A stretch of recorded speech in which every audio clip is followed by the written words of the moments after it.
আমার নাম অর্পিতা, বয়স ২১ বছর। দেখতে বেশ সুন্দর এবং বয়সের তুলনায় একটু পরিণত মনে হয়। আমার মুখের গঠন আকর্ষণীয়, গায়ের রং উজ্জ্বল এবং শরীরের গঠন স্লিম নয়, বরং মাঝারি। আমরা গ্রামে থাকি, তাই অন্যান্য গ্রামের মেয়েদের মতো আমিও সাধারণত সালোয়ার কামিজ পরি। আমি শুধু দ্বাদশ শ্রেণী পর্যন্ত পড়াশোনা করেছি এবং তারপরে বাড়িতেই থাকি। বাইরে থেকে আমাকে খুবই সাধারণ এবং সরল মনে হতো। ভিতর থেকেও আমি অতটা চালাক বা চতুর ছিলাম না। তবে সত্যি বলতে সেদিনগুলোতে আমি নিজের সীমা অতিক্রম করেছিলাম। জীবন আমাকে এমন কিছু অভিজ্ঞতা দিয়েছিল যা ভাবনার বাইরে। আমি অনেক দিন আগে একটি অভিজ্ঞতার মুখোমুখি হয়েছিলাম যা আমার মনে এখনও গভীর ছাপ রেখে গেছে। ঈশান ভাইয়ার সঙ্গে আমার পরিচয় এমন এক সময় হয়েছিল যখন আমার জীবনে অনেক একাকিত্ব ছিল। ওর সঙ্গে সময় কাটানো আমার কাছে খুব ভালো লাগত। ঈশান ভাইয়া সবসময় আমার প্রতি খুব যত্নশীল ছিল, আর তার উপস্থিতি আমার মনকে হালকা করে তুলত। প্রথম দিকে যখন ওর সাথে সময় কাটাতাম, তখন শরীরে যেন একটু বাড়তি চাপ অনুভব করতাম। মনে হতো যেন একটু বিশ্রামের দরকার। কিন্তু ধীরে ধীরে সবকিছু স্বাভাবিক হয়ে আসতে লাগল। সময়ের সঙ্গে সঙ্গে আমাদের মধ্যে এমন একটি রুটিন তৈরি হয়ে গেল যে সুযোগ পেলেই আমরা একসঙ্গে সময় কাটানোর জন্য উন্মুখ হয়ে থাকতাম। তবে বাড়িতে অন্য কেউ থাকলে আমাদের একটু ভয় লাগত, যদি কেউ দেখে ফেলে। কিন্তু কেউ আমাদের সম্পর্কে কিছু সন্দেহ করত না, কারণ ঈশান ভাইয়া সবসময় আমাকে দিদি বলে ডাকত। আসলে আমি বয়সে তার থেকে ১-২ বছরের বড় ছিলাম। তাছাড়া তখন শীতকাল ছিল, তাই সবাই ঘরে নিজেদের কাজে ব্যস্ত থাকত। আর ঈশান আমার মামাতো ভাই, রাতে সবাই নিজ নিজ ঘরে ঘুমোতে চলে গিয়েছিল। আমি এবং ঈশান ভাই আলাদা ঘরে ঘুমাতাম। একদিন রাতে দরজা বন্ধ করে ঘুমানোর পর হঠাৎ একটি ঘটনা ঘটে যা আমার জীবনে ভিন্ন একটি অভিজ্ঞতা এনে দিয়েছিল। তখন আমাদের বাড়ির এক সদস্য, আমার মামি, অনেক বেশি অসুস্থ হয়ে পড়েছিলেন। সেই কারণে আম্মু এবং আমি তাকে দেখতে তাদের বাড়িতে যাই। আমাদের নিয়ে আসার জন্য ঈশান ভাই গাড়ি নিয়ে এসেছিল। প্রথমেই সে এসে আম্মুর পা ছুঁয়ে সালাম করেন। তারপর আমাকে দেখে অবাক হয়ে বলেন, আপনি তো অনেক বড় হয়ে গেছেন। গাড়িতে করে আমরা বাসায় ফিরছিলাম। তখন সন্ধ্যা ৭টা বাজে। আমরা দেরি করেই রওনা দিয়েছিলাম, তাই সময় লেগেছিল। বাড়ি পৌঁছে দেখি মামা রান্না করছেন আর মামি বিছানায় শুয়ে আছেন। আম্মু রান্নাঘরে ঢুকে মামাকে বকতে লাগলেন, যখন এত সমস্যা ছিল তখন আমাকে আগেই জানালে ভালো হতো। এত কষ্ট করার কি দরকার ছিল? আম্মু রান্না করতে লাগলেন আর আমি মামিকে দেখে তার পাশে বসে পড়লাম। মামিও আমাকে দেখে বেশ খুশি হলেন, কিন্তু তার শারীরিক অবস্থা খুবই খারাপ ছিল। কিছুক্ষণ পর আম্মু মামিকে খাবার দিলেন এবং নিজ হাতে তাকে খাইয়ে দিলেন। ততক্ষণে ঈশান ভাই আমাকে ডাকলেন। আমি তার দিকে তাকিয়ে জানতে চাইলাম কি হয়েছে। ঈশান ভাই আমাকে তার কথাগুলো শোনানোর জন্য অপেক্ষা করছিলেন, যা পরবর্তীতে আমাকে একটি নতুন অভিজ্ঞতার মুখোমুখি করেছিল। রাতে খাওয়ার জন্য যখন আমি ঘরে ঢুকি, তখন ঈশান ভাই খাবার খাচ্ছিলেন। আমাকে দেখেই সে বলল, দিদি চলে আসুন, খাবার খান। আমি বললাম, না ভাইয়া, আপনি আগে খান, আমি পরে খাবো। কিন্তু সে আমাকে জোর করেই বসালেন। আমিও খুব ক্ষুধার্ত ছিলাম, তাই বেশি আপত্তি করলাম না। আমরা মজা করে একসঙ্গে খাবার খেয়ে নিলাম, কারণ আমরা আসার সময় চিকেন নিয়ে এসেছিলাম। খাওয়া শেষ হওয়ার পর আমি আম্মুর ঘরে ঘুমাতে যাওয়ার জন্য রওনা দিলাম। তখন ঈশান ভাই বলল, দিদি যদি কিছু মনে না করেন তবে এখানে আমার ঘরেই ঘুমান না। আমি একটু অবাক হয়ে বললাম, না ভাইয়া, আমি আম্মুর কাছেই ঘুমাবো। কিন্তু সে বারবার অনুরোধ করতে থাকলো। শেষে আমি বললাম, ঠিক আছে, এখানে থাকবো, কিন্তু আগে আম্মুকে জানিয়ে আসি। ঈশান ভাই আম্মুকে গিয়ে জানালেন যে আমি তার ঘরে থাকছি।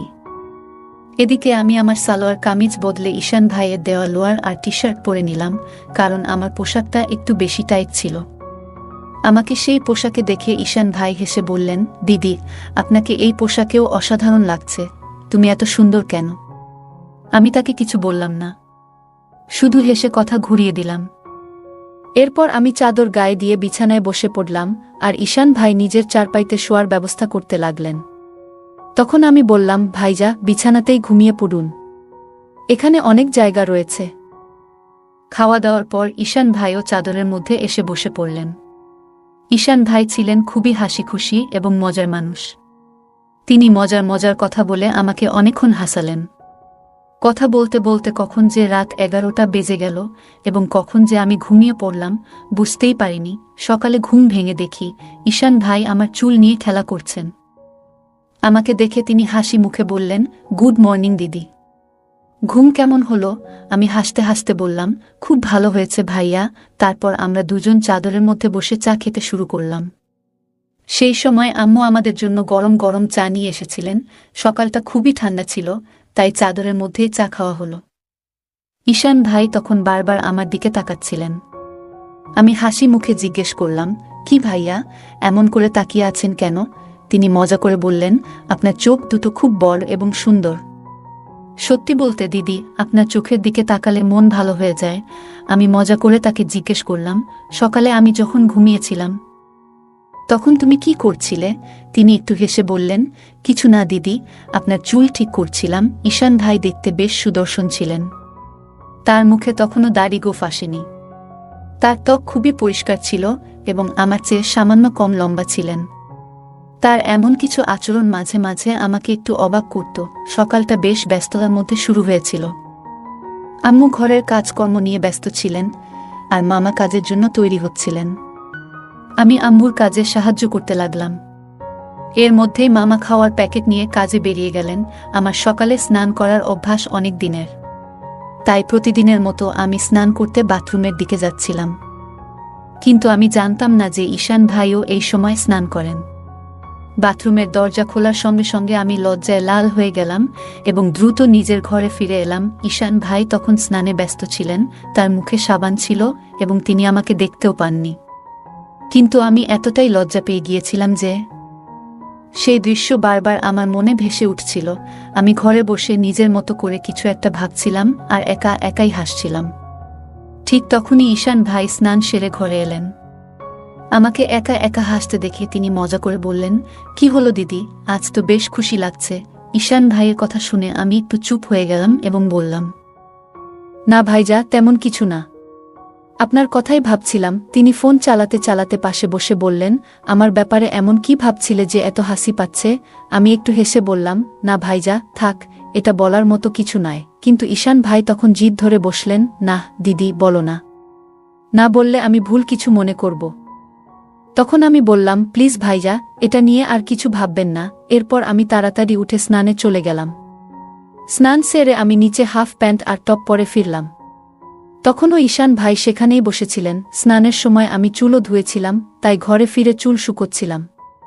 মজা করার জন্য আমি জেনে বুঝেই পানি একটু ঈশান ভাইয়ের দিকে ছিটাচ্ছিলাম।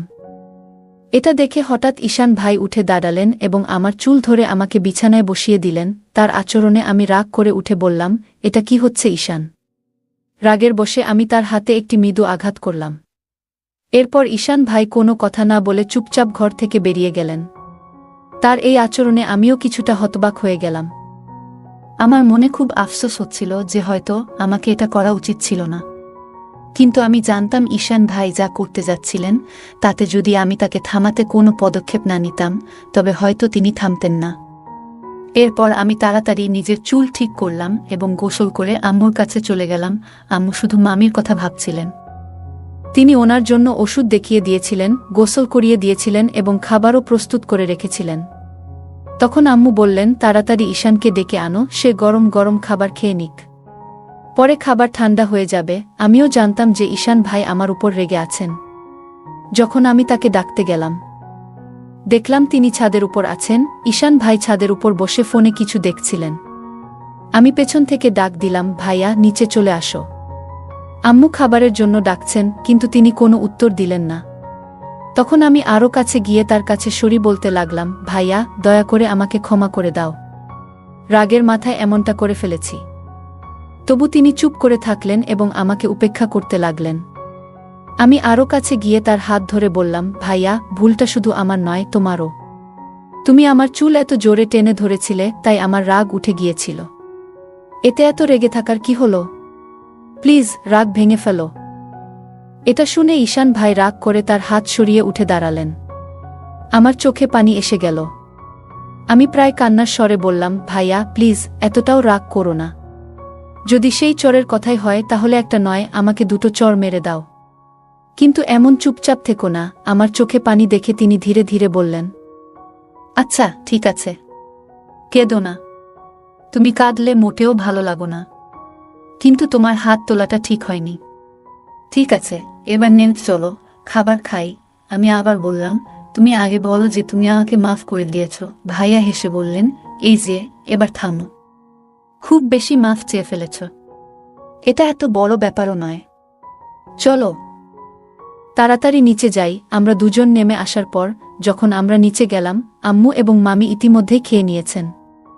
আম্মু তখন রান্নাঘরে কাজ গুছিয়ে নিচ্ছিলেন। আমি আর ঈশান ভাই একসঙ্গে বসে খাবার খেয়ে নিলাম। খাওয়ার পর আমি কিছুক্ষণ মামির পাশে বসে তার সাথে কথা বলতে শুরু করলাম এবং তার শরীরের খোঁজখবর নিতে লাগলাম। এরই মধ্যে আম্মু তার কাজ শেষ করে ফিরে এলেন।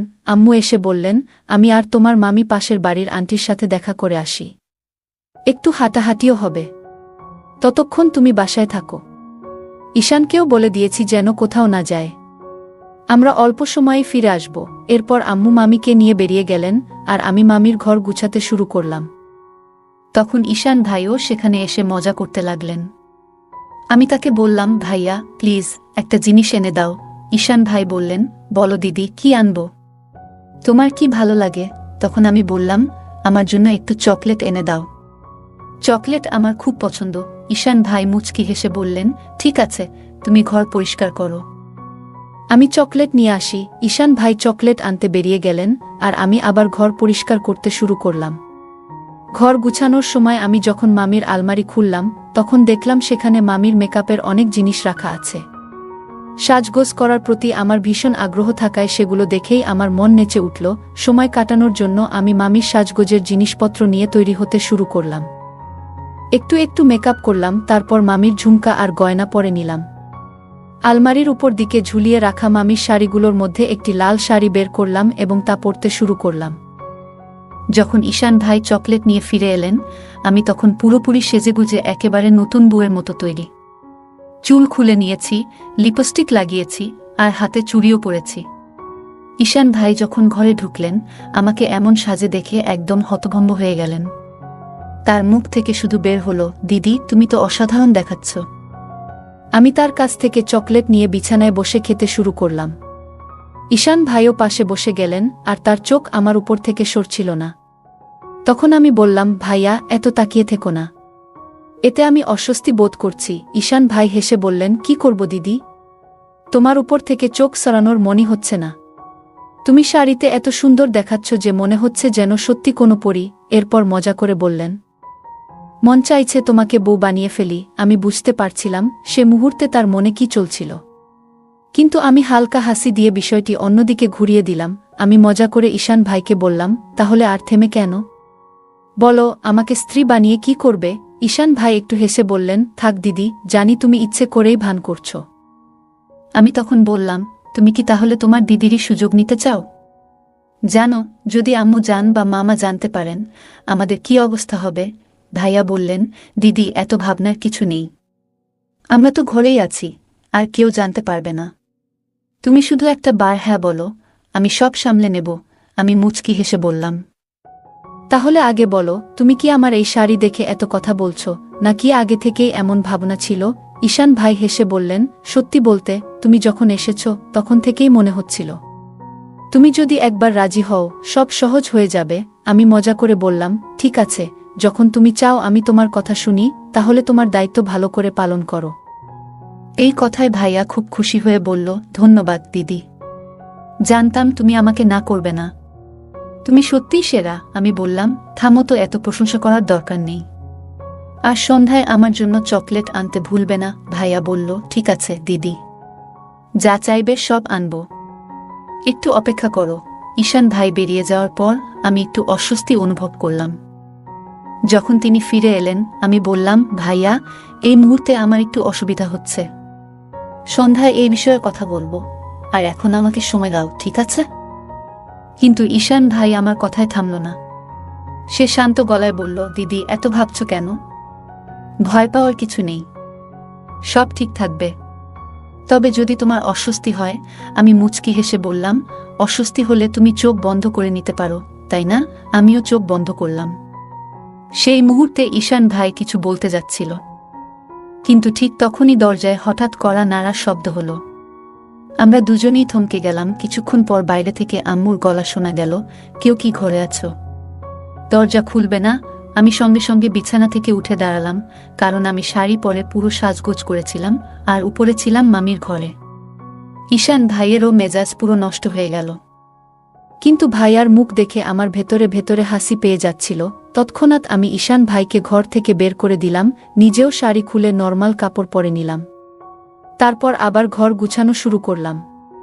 এদিকে আম্মু জান মামিকে বারান্দায় বসিয়ে রেখে সোজা রান্নাঘরে গিয়ে চা বানাতে ব্যস্ত হয়ে গেলেন। আমি তাড়াতাড়ি ঘর ঝাড়ু দিতে শুরু করলাম। পরে আমরা সবাই মিলে চা খেতে বসলাম। চা খাওয়ার পর আম্মু জান কাজে মন দিলেন আর মামি বারান্দায় শুয়ে রইলেন। আমি সময় কাটানোর জন্য আম্মুকে কাজে সাহায্য করতে লাগলাম। কিছুক্ষণ পর খেয়াল করলাম ঈশান ভাই কোথাও নেই। খুঁজতে গিয়ে দেখলাম তিনি বাথরুম থেকে বেরিয়ে হাত ধুচ্ছেন। তবে তার মুখ দেখে বোঝা যাচ্ছিল যে এখনও মেজাজ ভালো হয়নি। তাকে দেখে আমি আর হাসি চেপে রাখতে পারলাম না। হেসে বললাম, কি হলো? এত মুখ গোমরা করে আছো কেন? আমি মজা করে বললাম, ভাইয়া তুমি এমন কেন? ঈশান ভাই হাসতে হাসতে বলল, যদি তুমি আমার জায়গায় থাকতে তাহলে তুমিও এমনি করতে। তুমি মেয়ে বলেই এত কথা বলতে পারছো। আমি হেসে বললাম, ঠিক আছে ভাইয়া, শুধু একটু অপেক্ষা করো, রাত হলে তো কেউ ডিস্টার্ব করবে না। ঈশান ভাই বলল, দিদি সমস্যা তো এই রাতের অপেক্ষাতেই, প্রতিটা মিনিট ঘন্টার মতো লাগছে। ঠিক তখনই আম্মু জান ডাক দিলেন, তোমাদের ভাই বোনের গল্পগুজব শেষ হলে একটু এসে কাজে হাত লাগাও। আম্মুর ডাকে আমি উঠে যাচ্ছিলাম, আর যাওয়ার সময় ঈশান ভাইকে মজা করে বললাম, ভাইয়া তোমার প্রমিস মনে রেখো, চকলেট না পেলে আমিও কিছু দেব না। তারপর আমি রান্নাঘরে চলে গেলাম। এতক্ষণে মামা জান কাজ থেকে ফিরে এসেছেন। আমি তাকে খাবার দিয়ে দিলাম। মামা জান কাজ থেকে খুব ক্লান্ত হয়ে ফেরেন, তাই আমাদের সাথে অল্প সময়ই বসেন এবং দ্রুত ঘুমিয়ে পড়েন। এদিকে আম্মু মামিকে খাবার খাওয়াতে লাগলেন এবং তার ওষুধও দিয়ে দিলেন। আমি নিজের খাবার খেয়ে নিলাম এবং সময় কাটানোর জন্য আম্মুর ফোন দেখতে শুরু করলাম। শীতকাল হওয়ায় আমরা তাড়াতাড়ি বিছানায় চলে যাই। মামি ওষুধ খেয়ে বিশ্রাম নিতে চলে গেলেন আর আম্মু জান রেজাই গায়ে বসে কাজ করতে লাগলেন। আমি মামির ঘরে বসে ফোনে ব্যস্ত ছিলাম। এতটাই ডুবেছিলাম যে খেয়ালই করিনি কখন ঈশান ভাই খাবার খেয়ে নিজের ঘরে চলে গেছেন এবং আমার জন্য অপেক্ষা করছেন। আমি প্রতিদিনের মতো সিরিয়াল দেখতে ব্যস্ত ছিলাম।